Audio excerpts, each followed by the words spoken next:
Volvemos al país, muchas dudas, claramente, interrogantes hay en torno a cómo afrontar la cuarentena, el aislamiento, el distanciamiento social.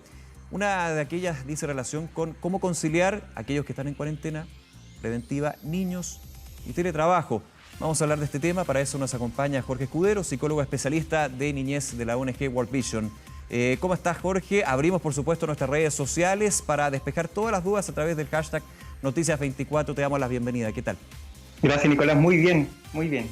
Vamos a estar recibiendo dudas porque evidentemente muchos están sintiendo lo positivo, lo negativo, la ansiedad, la incertidumbre y cómo de alguna manera tratar de llevar, entre comillas, la normalidad, poder teletrabajar, poder también llevar esta cuarentena con los niños, niñas y adolescentes. A tu juicio, ¿cuáles son las primeras claves que uno tiene que tener en cuenta para esta situación que claramente se va a extender por bastante tiempo? Sí, una de las claves más importantes tiene que ver con que este es un periodo donde tenemos ciertas prioridades y la prioridad en este momento es cuidar la salud de los miembros de la familia, de los niños, de las niñas. En ese sentido, aquellas prioridades que están bajo esta gran prioridad o gran meta, debemos bajar expectativas sobre algunas. Por ejemplo, hay una serie de tensiones que suelen dificultar la relación de la familia, como son las actividades escolares, el teletrabajo de los padres que no pueden dedicar tanto tiempo como quisieran a ayudar a sus hijos. Esto hace que muchas veces la tensión que se genera en la familia no solo dificulta el aprendizaje que los niños pueden tener en las actividades escolares que ya tienen y además las tienen a distancia, sino que el papá y la mamá o su cuidador también necesita el tiempo para poder desempeñarse bien. Entonces, una clave importante tiene que ver con que vayamos aminorando la importancia o las expectativas sobre algunas actividades. Es decir, no esperemos que hoy los niños alcancen a hacer, por ejemplo, 10 tareas durante su día, pero sí a lo mejor pueden hacer 5. ¿Por qué? Porque sabemos que están expuestos todos los miembros de la familia a varias tensiones y es necesario ponerse en el lugar y los zapatos de cada uno de estos miembros para poder bajar ciertas exigencias en este periodo. Jorge, en ese sentido, ¿qué tan importantes son las rutinas? Y de alguna manera también pensar que no vamos a poder hacer la clásica rutina, la normalidad, que evidentemente hay que adaptarla a esta situación de cuarentena. ¿Cuál es la relevancia y también cómo se puede ir conversando, llegando a acuerdos entre los papás, entre los adultos, niños, niñas y adolescentes en este caso? Sí, claro, las rutinas son importantes, se ven como unas muy buenas amigas porque en el fondo ayudan a ordenar el día, este día donde pareciera ser que todos los días son fines de semana para muchos niños. Entonces la rutina puede darnos cierto orden para saber qué actividades podemos hacer durante el día, cuáles son las metas que queremos cumplir durante el día. Sin embargo, la parte negativa de la rutina y en el error que no debemos caer es estructurar estas rutinas. Es decir, durante una vida normal, es normal que los niños, por ejemplo, a las 8 de la mañana entren a clases, a la 1 de la tarde salgan a almorzar, está todo pauteado. En este caso, no es aconsejable que hayan rutinas tan estrictas. ¿Por qué? Porque naturalmente los niños se van a despertar un poco más tarde, porque a lo mejor se quedan más tiempo despiertos durante la noche. Es decir, tener una rutina muy estructurada puede hacer, por ejemplo, si de 8 o 9 yo tenía que estudiar matemáticas y no lo hice, muchos niños pueden sentirse frustrados. Claro. Por otra parte, el papá o la mamá puede aumentar las exigencias sobre ellos o bien creer que como mamá y como papá no está cumpliendo con las labores. Recordemos que el papá y la mamá en este periodo no debe convertirse en un profesor o una profesora. Por eso es que la exigencia baja sobre ellos y también estas rutinas que pueden flexibilizarse durante el día deben ser nuestras aliadas y no un factor estresante más dentro de ya las variables estresantes que tenemos en materia de salud. Claro. ¿Y cómo comenzar a dialogar entonces con los niños y en la familia? Entre los adultos podemos llegar a ciertos acuerdos, favorecer el espacio para estar solos dentro de la casa si es que así lo necesitan en los adultos. Los adultos que necesiten ayuda, todos en cierto momento estamos sobrepasados por las preocupaciones, pedir ayuda a otros adultos, contactos telefónicos, redes sociales que ahora nos pueden servir mucho para ir desahogándonos y sintiéndonos acompañados emocionalmente. Con los niños podemos en muchas ocasiones conversar directamente con ellos, pero en otras ocasiones ocupar su mismo lenguaje. Y el lenguaje de los niños es el juego.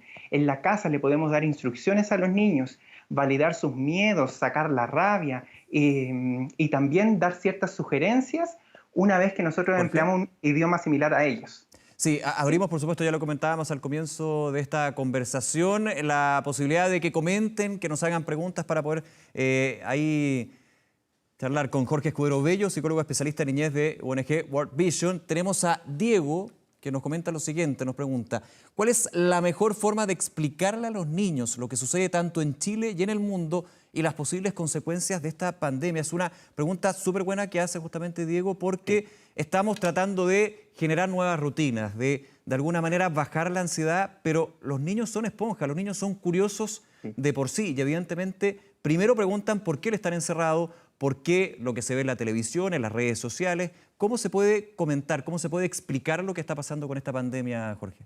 Sí, es una muy buena pregunta porque se enlaza con lo que estábamos conversando recién. ¿Cómo yo hablo con mis hijos y mis hijas de modo que la información llegue, de modo que lo puedan comprender y de modo también que las sugerencias que yo les entrego, por ejemplo, con la higiene, con el lavado de manos, con los saludos, las puedan llevar a cabo? Hablar en el idioma de los niños implica hablar en el idioma del juego. Por ejemplo, yo puedo crear cuentos, puedo crear historietas o cómics donde voy hablando acerca de lo que está sucediendo con el coronavirus en nuestro país, en nuestro sector, en nuestra población y también lo que sucede en el mundo. En este cuento podemos incorporar, por ejemplo, a personajes que son personajes animales o bien personajes que son niños muy similares a sus hijos. ¿Por qué animales? Porque los niños se representan, se simbolizan muy bien y se sienten muy conectados con los personajes animales. Por ejemplo, una familia de osos que lamentablemente durante un periodo de tiempo estuvo expuesto a algunos peligros. Entonces, ¿qué hizo esa familia? Se resguardó en su casa, tuvo mayores actividades, a veces se ponían nerviosos, ¿sí? Se ponían nerviosos, pero sabían que estaban reunidos en la casa y que durante un tiempo no iban a salir. Es decir, con esa información que es lúdica, yo le voy explicando y voy dando el pase a los niños para que resuelvan sus dudas. Claro, lo lúdico, aplicar el juego, la historia sirve mucho, pero también va a depender evidentemente el relato que uno aplique ahí, la edad. Te pregunto qué pasa, por ejemplo, con los niños un poquito más grandes, donde evidentemente ya ellos tienen claridad de lo que está pasando, pero no tienen... Son bastante más preguntones, evidentemente, que es parte, obviamente, de la edad. Estoy pensando a partir de los 8 años para arriba. ¿Cómo se puede también conversar con ellos? Porque hay que pensar que ellos entienden lo que está sucediendo, pero quieren más información. Exacto, desde los 8, 9 años en adelante, muchas veces los juegos los podemos cambiar, por ejemplo, por conversaciones casuales. En este caso podemos hacer la mezcla de dos grandes recursos. En primera instancia, la posibilidad que nosotros tenemos de poder conversar abiertamente sobre algunos temas e ir comentando la información que nosotros tenemos. Por ejemplo, podemos ver una noticia e ir comentando qué te parece lo que está apareciendo en la noticia. ¿Hay algo de lo que viste, de la información que se entregó que a lo mejor te dio susto, de lo que tienes dudas? Es decir, vamos compartiendo porque en el fondo hay una realidad que no podemos ocultar a los niños. Eso por una parte. Y por otra parte, lo que tiene que ver con que yo voy a ir comentando cierta información, esto va a darnos la oportunidad de que nosotros vayamos reconociendo en qué momento es necesario que nosotros hablemos sobre un hecho que está ocurriendo y cuándo va a ser necesario que probablemente ya podamos cortar la comunicación con los medios de comunicación porque a veces genera mayor nerviosismo en los niños o bien por la información que aparece en redes sociales donde no hay una fuente que sea confiable, donde no hay una fuente donde nosotros podamos decir efectivamente esta persona es especialista. Ahora van a abundar también los audios de WhatsApp, los memes, los pantallazos donde se entrega información y finalmente, más que calmar a la población e informar acerca de las medidas de protección, lo único que hacen es aumentar el estrés que los niños puedan tener. Es decir, es posible tener conversaciones casuales con ellos, sabiendo que la conversación, si se vuelve tensa en un momento, resolvemos las dudas, bajamos la tensión y podemos destinar el día, que ahora el día se hace mucho más extenso, para realizar otras actividades familiares. Claro, que sea una conversación y no llegar a una discusión. Vamos, Jorge, con otra pregunta. Claro. Pueden participar con nosotros, hacer todas sus consultas a través del hashtag Noticias24. Francisco Quesada nos pregunta lo siguiente.